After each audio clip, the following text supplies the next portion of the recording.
Hello, welcome back. Hopefully you've got your tea. I've got my decaf chai today. And this is the tea chat portion of our yoga practice and tea chat. So today, what I thought we'd talk about is a question that was posed earlier in the week by one of our members, one of our Facebook group members. And I wanted to throw out there, if there's topics you'd like to talk about, please, comment or message me and we can bring those up for tea chat. So this one had to do with dualism, and specifically Rene Descartes and his idea of body and mind as separate and how that might interact with yogic teachings.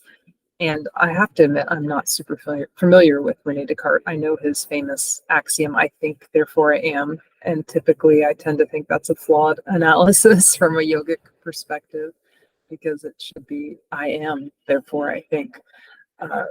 It seems like there's a lot of emphasis on the mind, as there is with all philosophers, or most philosophers, I should say. I guess we could argue that. But, philosophy is focused on mind stuff, on words and thinking, where yoga is about transcending thought and going deeper.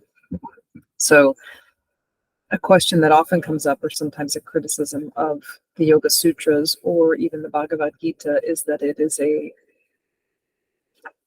it's not non-dual. It promotes dualism.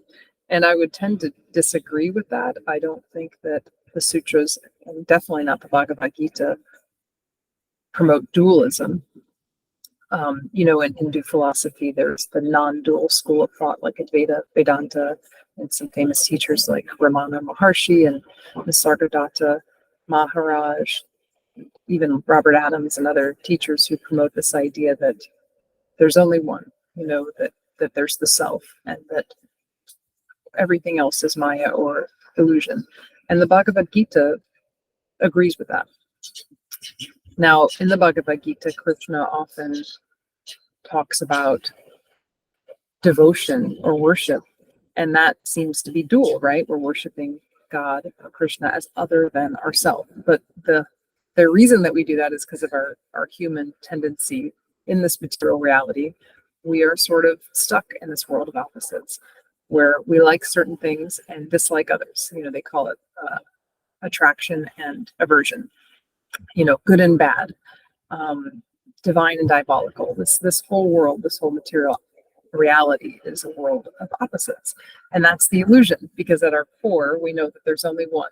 And we've talked about this metaphor in other ways, but there's simply Brahman, or the atom point, or, nature. There's so many different names that you could call it, but that we're all made out of the same stuff, that we're all at our essence divine, like gold that we've talked about in prior weeks, where you can make lots of different jewelry and ornaments out of gold, but when you melt it down, it's all made out of the same stuff.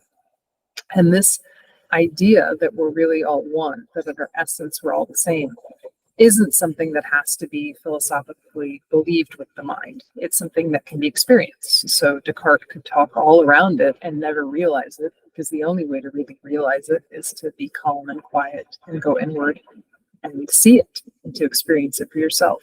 And the funny thing is that many, many wise sages and saints throughout history have come to the same realization after quieting their minds. Even Jesus could be argued to be a non-dualist.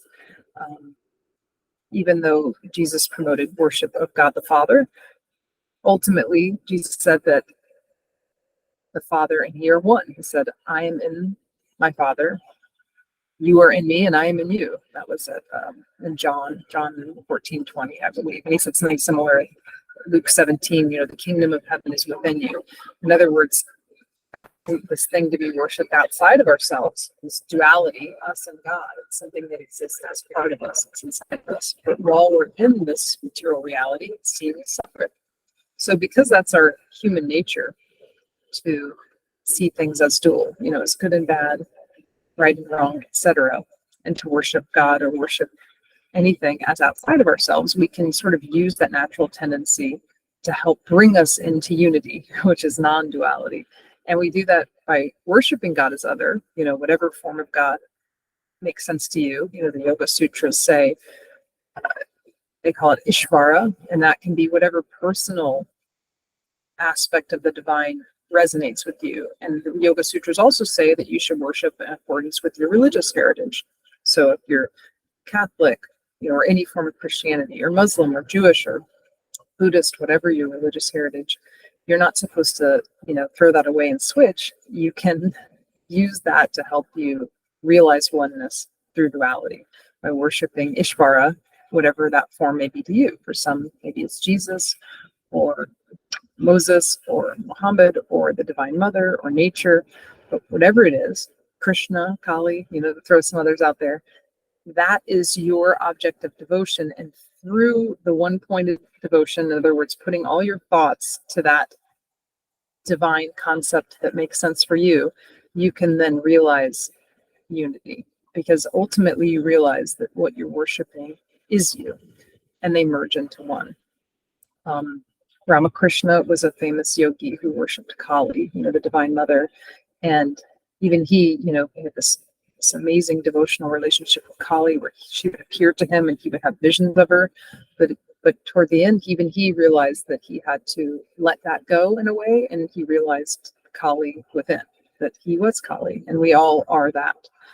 So devotion, or treating God as outside of ourselves, this duality, is a way of attaining unity. And maybe it's a simpler way.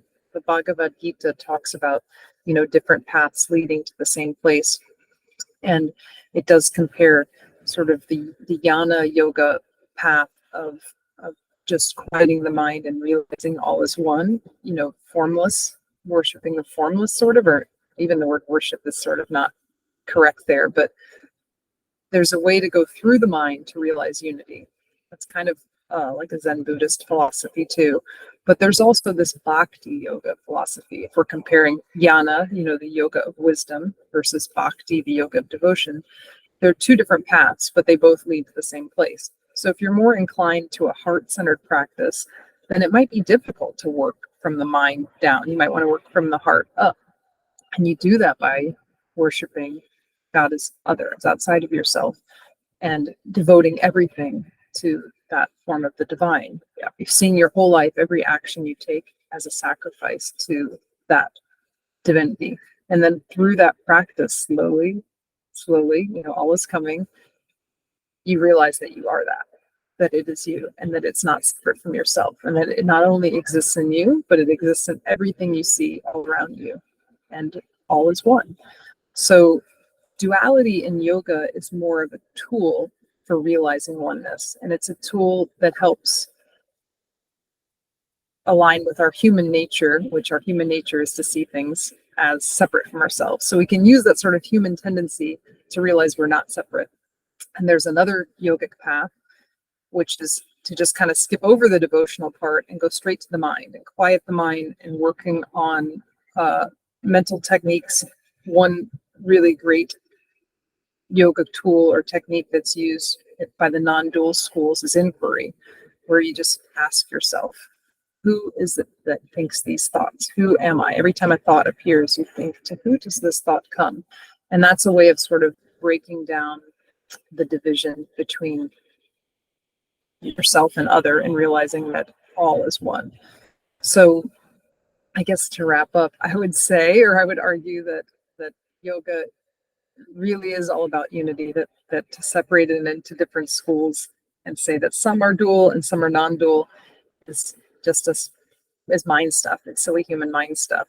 But that there are different practices that give us different ways of reaching the same experience of unity, and that we've got to do what makes sense to our nature. So if we're more of a devotional nature, if we're more inclined to worship outside of ourselves, that's okay. Use that and become a bhakti, become a karma yogi.